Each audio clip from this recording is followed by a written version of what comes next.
Bienvenidos a Asia Pacífico 2024. Yo soy Jorge Antonio Chávez y comenzamos la semana hablando sobre la brecha de género y la inclusión de las mujeres en la economía. Vamos de inmediato con el primer bloque del programa.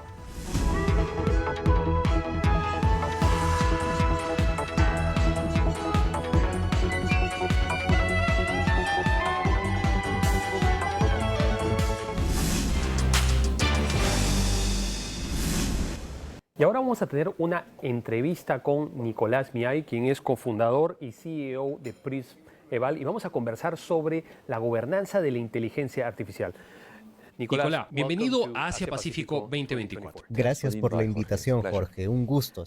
Nicolás, ha sido parte de un evento clave en el marco de APEC relacionado con la gobernanza de la inteligencia artificial. ¿Cuáles fueron los principales temas que se abordaron?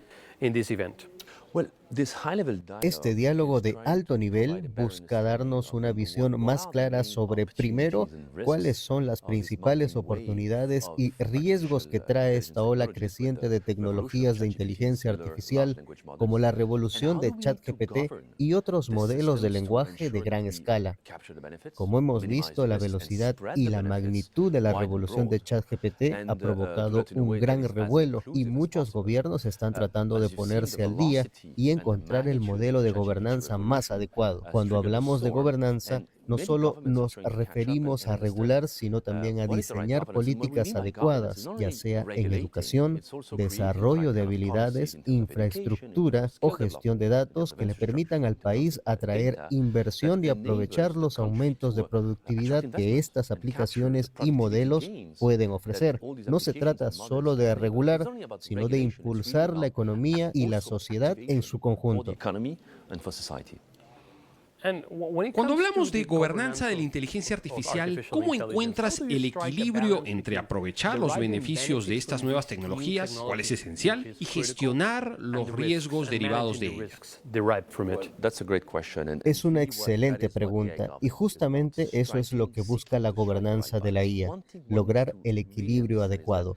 Algo que debemos entender bien es que las oportunidades como los aumentos de productividad, el acceso a servicios básicos y mayor seguridad en nuestras calles y los riesgos de la IA, como el desempleo, aplicaciones inseguras, sesgos y discriminación, están inextricablemente vinculados. No puedes tener uno sin el otro. ¿Por qué? Porque en el corazón de esta revolución tecnológica estamos usando lo que desde una perspectiva técnica es una caja negra. Los diseñadores de modelos de lenguaje masivo como ChatGPT no comprenden completamente cómo funcionan y eso significa que no hay explicabilidad. Entonces, controlar cómo generan, por ejemplo, una calificación crediticia que luego influye en decisiones de préstamos sin entender cómo llegó a ese resultado, presenta un riesgo inherente de discriminación. A la vez, ¿es necesario que el microcrédito opere a tasas más bajas? Por supuesto. ¿Y deberíamos utilizar algoritmos para eso? Claro que sí. Es por eso que encontrar el equilibrio adecuado es clave. Y creo que lo logramos a través de tres pilares principales. Primero, necesitamos generar una base sólida de evidencia que nos permita entender el impacto de estas tecnologías en la sociedad y la economía. Segundo, necesitamos construir capacidad en el gobierno, la sociedad y la economía para poder gestionar estas tecnologías. Y por último, cuando sea necesario, debemos establecer los estándares y marcos normativos correctos para regular donde haga falta y crear políticas que impulsen su adopción en sectores clave, además de reformar, por ejemplo, nuestro sistema educativo. Todo eso tiene que abordarse de manera integral. Claro, sin duda, es un proceso integral. Sin embargo, cuando hablamos de la gobernanza de la inteligencia artificial, hay divisiones geopolíticas y geoeconómicas que afectan este campo. Además, existe una tensión entre el sector privado, que es quien desarrolla estas tecnologías, y el sector público, que tiene la tarea de regularlas. ¿Cuáles son los desafíos clave al intentar regular la inteligencia artificial en esta relación entre el sector público y privado? Primero que nada, creo que existe una tensión clave en el ámbito de la gobernanza de la IA entre la necesidad de garantizar la interoperabilidad, es decir, que Perú pueda intercambiar tecnologías de IA tanto con China como con Estados Unidos o Chile, y que pueda también importar dichas tecnologías de manera que generen valor para el país. Esto es lo que llamamos interoperabilidad, que busca evitar la fragmentación sin sacrificar la soberanía y autonomía de Perú. Entonces, lo que estamos viendo en la gobernanza de la IA es que los países buscan controlar esta tecnología, limitando su libre flujo. A la vez, está el deseo de promover la interoperabilidad, lo que genera una tensión significativa. Y, por otro lado, las crecientes tensiones geoestratégicas en la región Asia-Pacífico, como las que existen entre Estados Unidos y China, hacen que esta búsqueda de interoperabilidad sea cada vez más complicada, seamos sinceros. También mencionaste la tensión entre lo público y lo privado. Y sí, es un problema, o al menos un gran reto, que gran parte de los medios de producción y el control de esta tecnología están en manos de multinacionales privadas. Esto representa un problema porque si queremos gobernarla correctamente, necesitamos encontrar el equilibrio adecuado y crear condiciones para que el sector público pueda adoptar la IA y así regularla de manera más efectiva. ¿Cómo vas a regular una tecnología de la que no sabes nada, con la que no tienes experiencia? Claramente no puedes. La batalla principal en la gobernanza de la IA será el campo educativo, y no sé cómo será en tu país, pero en el mío, en Francia, la educación es mayormente pública, por lo que debemos crear las condiciones para que la infraestructura del sector público aproveche la IA de manera que beneficie a todos. Necesitamos alianzas público-privadas. Ahora bien, que quede claro, no creo que esas alianzas sean visibles sin una base sólida de competencias públicas en IA. Es decir, las condiciones para que las alianzas público-privadas realmente funcionen en beneficio de la sociedad de manera honesta y que aseguren su valor compartido no pueden darse sin una fuerte inversión pública en IA. Eso es fundamental. Exactamente. ¿Cómo creas un entorno donde la inteligencia artificial realmente pueda beneficiar a la gente? ¿Cómo desarrollas las capacidades necesarias para que las personas puedan sacarle provecho a esta tecnología? Bueno, lo primero es crear las condiciones adecuadas. Eso es justamente lo que estamos tratando de hacer con mi startup Prince-Eval. Asegurar que la IA que llega al mercado sea segura y confiable. Recordemos que estas tecnologías funcionan como cajas negras.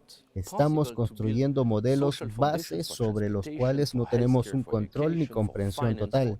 Por eso es crucial auditar y evaluar estas tecnologías desde una perspectiva de seguridad. Y eso ya está tomando forma. Por ejemplo, hay una red emergente de institutos nacionales de seguridad en IA. No creo que haya uno en Perú aún, pero sí en Japón, Corea, Estados Unidos y en varias economías de APEC. Estos institutos buscan desarrollar métricas y protocolos para auditar y evaluar estas tecnologías, asegurando que cuando lleguen a nuestros mercados, a nuestros vehículos o al ámbito médico, la sociedad pueda confiar en ellas. No podemos subestimar que los ciudadanos o consumidores tienden a confiar en la tecnología por defecto. Si los decepcionamos, poniendo en sus manos tecnologías que los puedan dañar, perderán esa confianza. Y si perdemos su confianza, lo habremos perdido todo. Sin duda, la tecnología debe estar basada en la confianza, al igual que el desarrollo. Nicolás, ha sido un gusto conversar contigo. Gracias por acompañarnos en Asia Pacífico 2024. Muchas gracias, Jorge Antonio. Ha sido Nicolás Miay, quien es cofundador y CEO de la empresa Prince-Eval, con quien hemos conversado sobre inteligencia artificial y su gobernanza. Nosotros vamos a un corte y volvemos con más en Asia Pacífico 2024. ¿Por qué APEC quiere empoderar a las mujeres en términos económicos? Porque somos la mitad de la población mundial o la mitad de la población de Asia-Pacífico. Entonces, mientras no tengamos el derecho y el acceso a ejercer nuestros derechos económicos de manera total, pues las familias de una manera más general y la sociedad de una manera más global, pues tampoco lo va a poder hacer.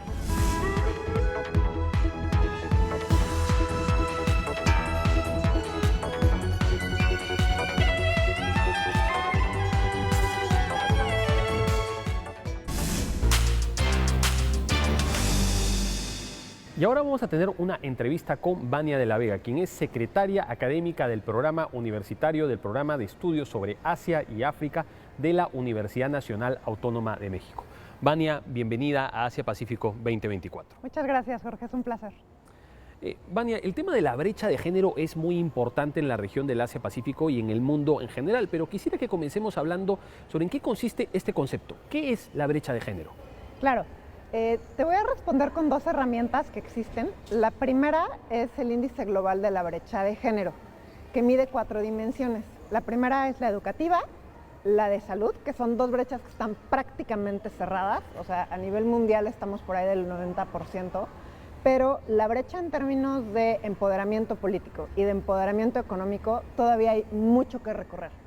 La brecha política, estamos en un avance de alrededor del 25%, o sea, hay 3/4 partes todavía que cerrar, y la brecha económica, que estamos más o menos a 1/3, al 30% de avance, y nos queda pues un 60%. Esa es una de las herramientas, es del Foro Económico Mundial, y la otra, que es la que nos reúne el día de hoy acá, es el tablero de las mujeres y la economía de APEC, que son más de 90 indicadores que se reportan de manera bianual, cada 2 años, y que miden cuál es la situación de las mujeres en las economías de Asia-Pacífico. ¿Por qué es importante medir esto? Bueno, porque nosotros no podemos diseñar una política pública y no podemos modificar la situación de las mujeres si no sabemos cómo están. Entonces, primero hay que medir, y una vez que medimos, entonces podemos tomar decisiones de política pública. Eso es como lo que son las brechas de género, que es la distancia que hay entre la situación de las mujeres y la situación de los hombres. Es el espacio, o sea, no habla exactamente de la situación en general de la mujer, de si tiene más o menos poder económico en relación a otros países, sino en relación a sus pares hombres. Eso lo mide el Foro Económico Mundial y lo medimos acá en APEC también. Sobre la base de estos indicadores de APEC, pues, ¿cuál es la situación de la brecha de género en las economías del Foro de Cooperación Económica Asia-Pacífico? Es una muy buena pregunta. A ver, APEC tiene 21 economías. Estas 21 economías están son economías bañadas por el Océano Pacífico, y significa que tenemos una diversidad enorme. O sea, hablamos idiomas diferentes, creemos en religiones distintas, pertenecemos a economías de diferente desarrollo. O sea, tienes a las economías más grandes del mundo, pero también tienes a otras mucho más chiquitas, con retos diferentes. Entonces, la respuesta no es sencilla en ese sentido. Cada una de las economías tiene un reto diferente, pero como ya te decía, todas tienen sistemas patriarcales, patrilineales y patrilocales que hacen que las mujeres sean discriminadas por el hecho de serlo. Entonces, eso sería una primera aproximación, que son retos diferentes, aunque es un reto común, el de empoderar a las mujeres en términos económicos. ¿Por qué APEC quiere empoderar a las mujeres en términos económicos? Porque somos la mitad de la población mundial, o la mitad de la población de Asia-Pacífico. Entonces, mientras no tengamos el derecho y el acceso a ejercer nuestros derechos económicos de manera total, pues las familias de una manera más general y la sociedad de una manera más global, pues tampoco lo va a poder hacer.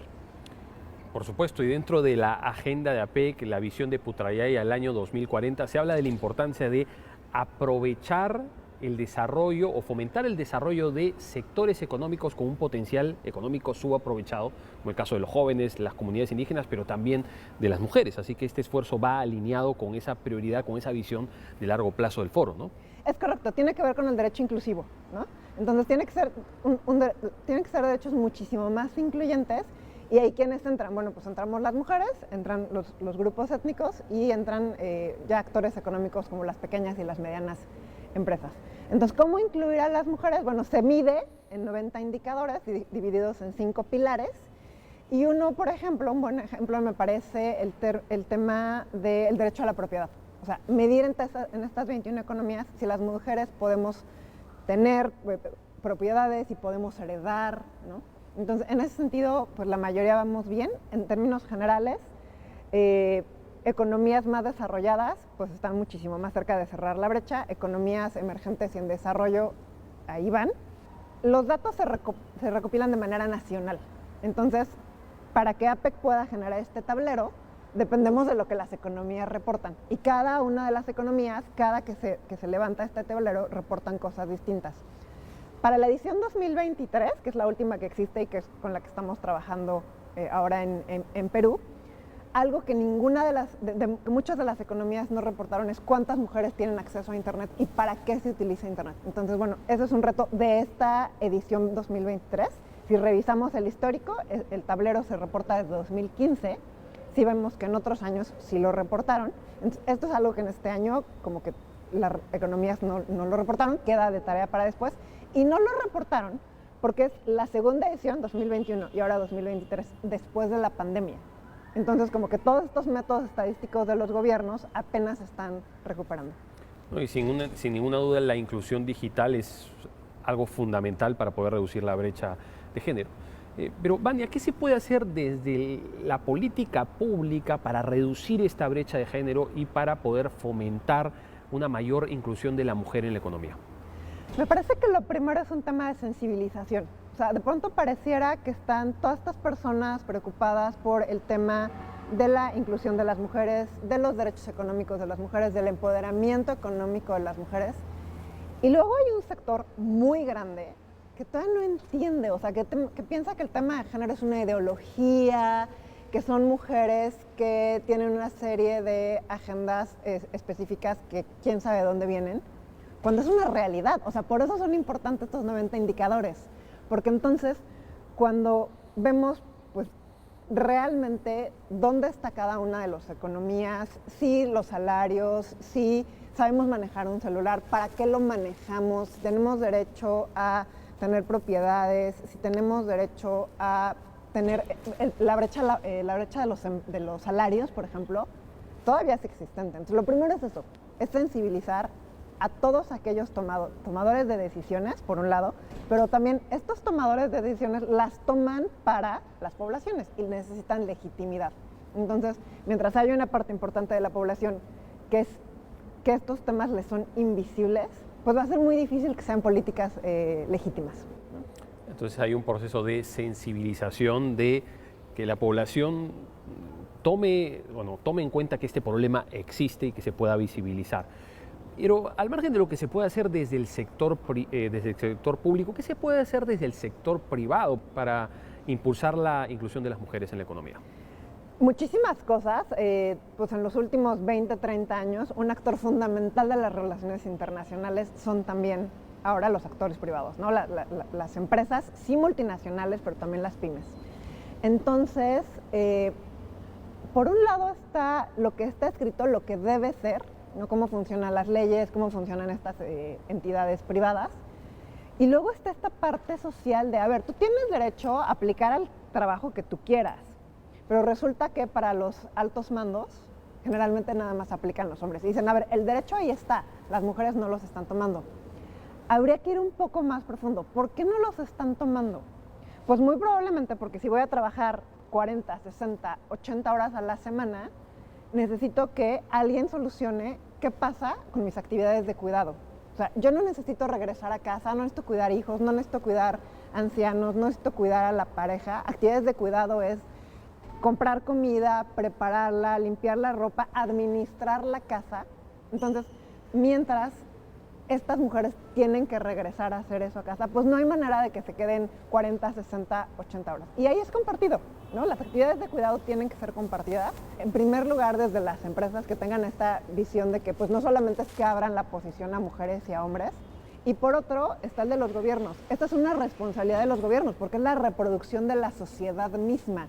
Entonces, tienen que ser las mujeres las que forzosamente tienen que regresar a casa a hacer estas actividades, o tienen que ir acompañadas de sus pares hombres, o tiene que haber una estrategia mucho más integral que venga de los gobiernos en conjunto con otros actores sociales, con las empresas, con las familias mismas. Y decir, bueno, visibilicemos y distribuyamos esos trabajos. Para que haya una lógica de corresponsabilidad en los deberes de cuidado. Y problemas como estos no solamente se ven en economías en desarrollo, sino en economías desarrolladas, incluso del foro APEC. Por ejemplo, el caso de Corea del Sur, que tiene una tasa de hijos por mujer que va a ser de unos 0.7%, o sea, muy lejos de la tasa de reemplazo, y precisamente se están tratando de desarrollar políticas públicas que puedan ayudar a las mujeres para poder suplir estos deberes de cuidado, ¿no? Me parece que el ejemplo de República de Corea y el ejemplo de Japón son emblemáticos, porque son economías muy desarrolladas. Las mujeres, en términos generales, viven mucho mejor que mujeres en otras economías de APEC, pero cuando medimos la brecha de género, vemos que son brechas amplísimas de estos dos países en específico. O sea, la relación que hay entre el desarrollo de las economías y sus brechas de género es impresionante. Entonces, estos dos países han hecho una gran tarea en términos de economía de las últimas décadas, pero todavía hay que ver qué es lo que está sucediendo, que en términos económicos las sociedades viven bien, pero estas brechas de género, donde las mujeres japonesas, las mujeres coreanas dedican un montón de horas a la semana a labores no remuneradas, no están teniendo el desarrollo y el acceso a los derechos económicos que deberían.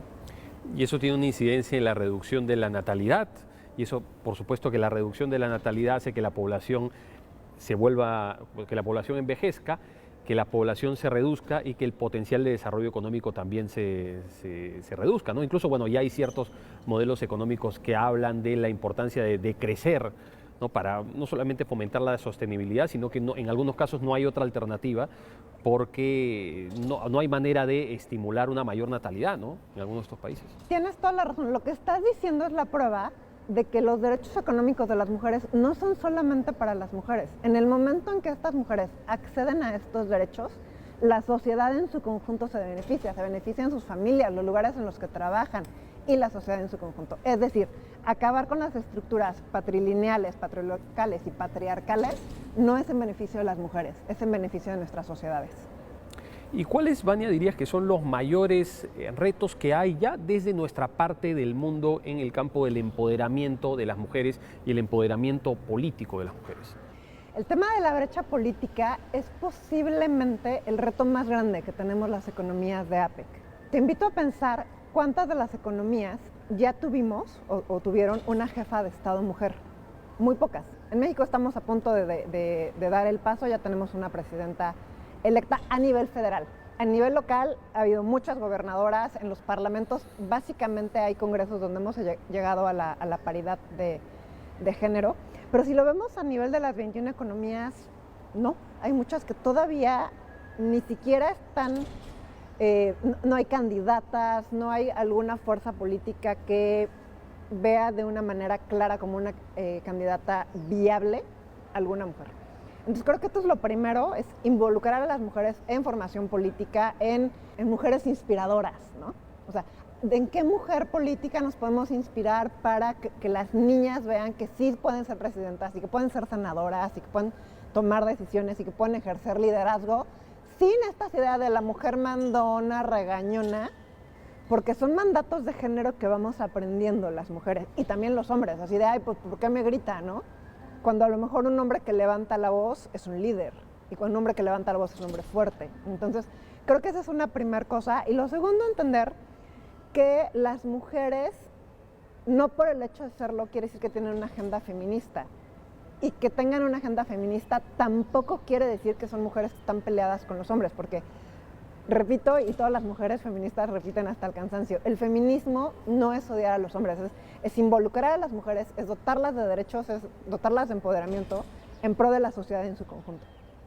Claro, ese es un punto muy importante porque sin el concurso de las mujeres, el crecimiento económico, el desarrollo político y social de las sociedades es absolutamente inviable y ya estamos viendo las consecuencias de malas políticas en este campo en la región. Vania, ha sido muy interesante conversar contigo con respecto a los retos que hay en materia de brecha de género. Muchas gracias por haber estado en el programa. Gracias por el espacio, es un placer. Ha sido Vania de la Vega de la Universidad Nacional Autónoma de México. Y ahora vamos con nuestro segmento Conociendo a las Economías. Y el día de hoy vamos a hablar de una economía miembro del Foro de Cooperación Económica Asia-Pacífico que está en nuestra región y hablamos de México. Hay que decir que México tiene una conexión muy importante con la región del Asia-Pacífico desde hace varios siglos. Debemos recordar que el llamado Galeón de Manila, que comenzó a operar a mediados del siglo XVI, conectaba el puerto de Acapulco en la costa pacífico del entonces Virreinato de Nueva España con Manila, que era la capital de las Filipinas. De hecho, Filipinas dependía del Virreinato de Nueva España.